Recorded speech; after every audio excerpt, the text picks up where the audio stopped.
to be in the house of the Lord. And it is also good to be in a house where the Lord is, because this was so refreshing. And Mother, I could sit at your feet for days and days and days and just not.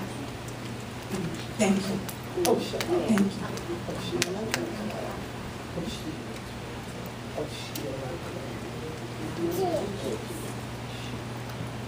So I have a poem. It is called S, and it is about the spirit of woman. Priestess, prophetess, authoress, actress, acting less than light. With media and mass marketing as the muse, the S is confused, led to believe she lacks the very thing that she possesses. Jealousy and covetousness have performed their slow leak into the complexion of S. She is now frustrated and frightened by her very reflection. Yet still, her spirit confesses that power and strength live in the length of her insight. So describe to me, S, the glory you see when your eyelids are closed, your being betrothed to the one. Only then is your nakedness beautiful. Only then are you the light-filled, wondrous S. When your spirit says yes to its hopes and its dreams and its maker. Can you not feel that magnetic component pulling your soul from its worldly opponent back to its creator? There is power in you, S. Pull your mind from that cesspool of mass mindlessness and greed. Sow your feminine seeds and save this place from disgrace, one flower at a time. Oh, S, you are so sweet, sane, sufficient when you surrender worldly desires to intuition.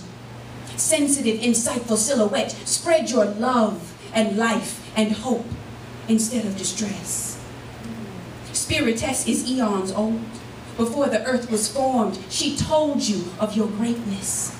She whispered in your ear that tomorrow could not be born unless it passed through here. This holy place of sustenance where all seeds steep in wisdom and simmer into voices. Yes, S, all spirits await their endless years to be birthed through you to conquer their fears. Therefore, it is our responsibility to mine wisdom with our bare hands, dig it out of ourselves, out of God himself, until our fingers bleed. We have need to answer our purpose call to nurture, model, shape these children's lives, but yet we seem trapped in matricide. Yes, our children are killing us, S, and don't be deceived. They are all our children because we're the only mother this world has ever seen. And if the mother hates herself, fears herself, sells herself for nothing, if the mother gleans greed and lust and vanity, how can her children learn to otherwise feed? We are hungry for things, not for our sons and our daughters. Hungry for possessions and not the righteousness of our God, who will stir up these fountains of living waters inside us to quench the thirsts of our own souls first, then fill us to overflowing so our nations can drink and so prosper. As a jewel of gold in a swine's snout, so is a fair woman which is without discretion.